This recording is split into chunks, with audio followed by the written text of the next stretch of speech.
अस्सलाम वालेकुम जी नाज़रीन, आज ताजलों के स्टूडियो में हमारे साथ हैं मियां सलीम, जो हमेशा ताजा बरादरी के मसाइल पर नज़र रखते हैं। इनसे जानते हैं कि 2021 ताजा बरादरी के मसाइल के हवाले से कैसा रहा, ताजा बरादरी के कितने मसाइल हल हुए और कौन से रह गए हैं, और मज़ीद जो 2022 में ताजा बरादरी पर टैक्सों का इजाफा किया गया है, इसके बारे में मियां सलीम साहब से जानते हैं। अस्सलाम वालेकुम। वालेकुम अस्सलाम।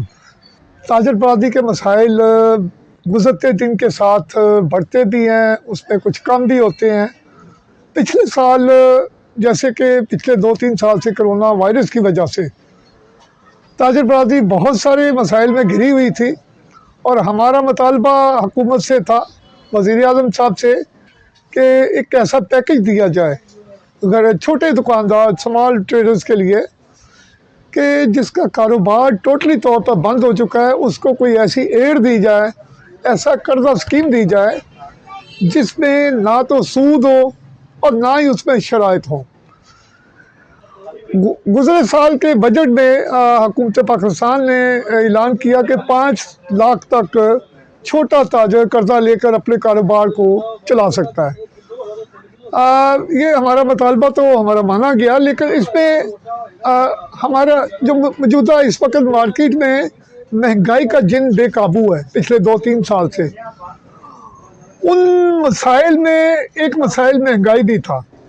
अब 5 लाख में किसी भी दुकानदार का कारोबार दोबारा रीस्टार्ट नहीं हो सकता। हमने वज़ीर आज़म साहब से गुजारिश की है दोबारा कि हमारी ये जो रकम 5 लाख आपने की है, इसको 15 से 20 लाख रुपए करें, इसकी अमाउंट बढ़ाएं। उसके अलावा इसमें ठीक है सूद नहीं है, लेकिन इसकी शराइत बहुत ज़्यादा है, ये शराइत ख़त्म की जाएं। आज हालात ऐसे हैं कि बाप बेटे की गारंटी नहीं दे रहा, बेटा बाप की गारंटी नहीं दे रहा, तो इसमें जो शराइत है वो ख़त्म की जाए। सिर्फ ये देखा जाए कि आया ये बंदा कारोबारी है, ये मसलसल कारोबारी लेन में है, और ये इसका मार्केट में वैल्यू क्या है और इसके कारोबार का स्टाइल क्या है, उसकी बुनियाद देखते हुए, उसके वसाइल देखते हुए उसको कर्जा जारी किया जाए। तो ये हमारी एक मुतालबा था जो माना गया। जी सर, ये तो आपने 2021 में जो ताजा बरादरी को मसाइल थे उसके बारे में बताया। जो 2022 आ चुका है, तो उसमें आप क्या तवक्को रखते हैं कि कैसे हुकूमत आपके मसाइल हल करेगी? जी देखिए जी, ये ताजर बरादरी के जो दरीना मसाइल है, वो सबसे बड़ा मसला तो ये है कि छोटा ताजर, उसकी इतनी ना तो वो उसके पास कोई हिसाब किताब है,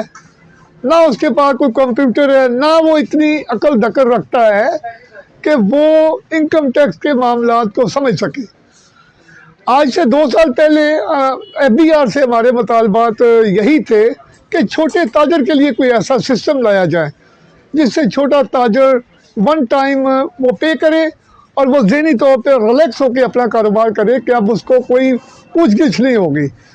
उसके लिए पिछले 2 साल से FBR से हमारे मुज़ाकरात चल रहे थे, और हमारे साबका चेयरमैन FBR शब्बर ज़ैदी साहब, उनसे लास्ट टाइम जब उन्होंने रिज़ाइन किया, तो उस वक़्त उनसे हमारी एक मीटिंग फाइनल जो हुई थी, उसमें हमने एक मसवदा उनको तैयार करके दिया था कि छोटे ताजर के लिए कैटेगरी वाइज फिक्स टैक्स जो है वो सिस्टम राइज किया जाए कि वो एक दफ़ा पे कर दे, और दोबारा उसको ये कोई टेंशन ना हो कि अब कोई FBR का ऑफिसर नहीं आएगा, कोई नुमाइंदा नहीं आएगा जो उसको पूछगिछ करेगा। उसके लिए हमने ये कहा था कि आप मार्केटों में जो हमारे सदर और जनरल सेक्रेटरी हैं, उनको ये आप जिम्मेदारी दें कि वो हर मार्केट में दुकानदार की कैटेगरी बनाएं कि ये सालाना 5,000 रुपये कर दे, ये 10,000, ये 20,000, 50,000, ऐसी को 5-7 कैटेगरी बनाई जाए, ताकि वो उसके कारोबार के हुजम के मुताबिक वो टैक्स जमा करवा के, तो फिलहाल उससे फ़ायदा ये होगा, एक तो छोटा ताजर जो है वो ज़्यादातर इनकम टैक्स में रजिस्टर्ड नहीं है, वो रजिस्टर्ड हो जाएंगे, FBR का रेवेन्यू बढ़ेगा। जी मियां सलीम साहब, ये बताइएगा, जैसे कि आम तबके के साथ ताजा बरादरी भी मुश्किल वक्त से गुजर रही है, तो इस हालात में मिनी बजट देना हुकूमत की तरफ से ज़रूरी था, इसके बारे में आप क्या कहना चाहते हैं? देखिए मोहतरमा, मिनी बजट नहीं आने चाहिए। ये मैं समझता हूँ कि जब गवर्नमेंट की पॉलिसियाँ नाकाम होती हैं तो वे मिनी बजट आते हैं, या उनका जो टारगेट होता है BR का वो पूरा नहीं होता तो मिनी बजट आते हैं। तो मैं समझता हूँ कि ये हुकूमत को इस वक्त में, जबकि महंगाई का तूफ़ान पहले मुल्क में बहुत बड़ा है कि तूफ़ान लेके खड़ा हुआ है, गरीब एक वक्त की रोटी खाने को तरस रहा है, और मीडियम तबका तो वैसे ही बेचारे उसकी कमर टूट गई है। और मैं समझता हूँ कि ये इस पे वज़ीर आज़म साहब को ज़ाती दिलचस्पी लेते हुए जिन आइटम को रोज़ाना की बुनियाद पर पब्लिक आम ख़रीदती है, तो उन आइटम पे इसका वज़न ना आए, वो टैक्सेस ख़त्म करने चाहिए। और ठीक है, अगर लग्जरी आइटम पे टैक्स लगे हैं या उनकी ड्यूटियों में चेंजिंग आई है या टैक्सेस बढ़ाए गए हैं, तो एक बंदा अगर 25-30 लाख रुपए की गाड़ी ले रहा है, तो अगर वो उसमें 1-2 लाख का एक्स्ट्रा कोई टैक्स बढ़ा है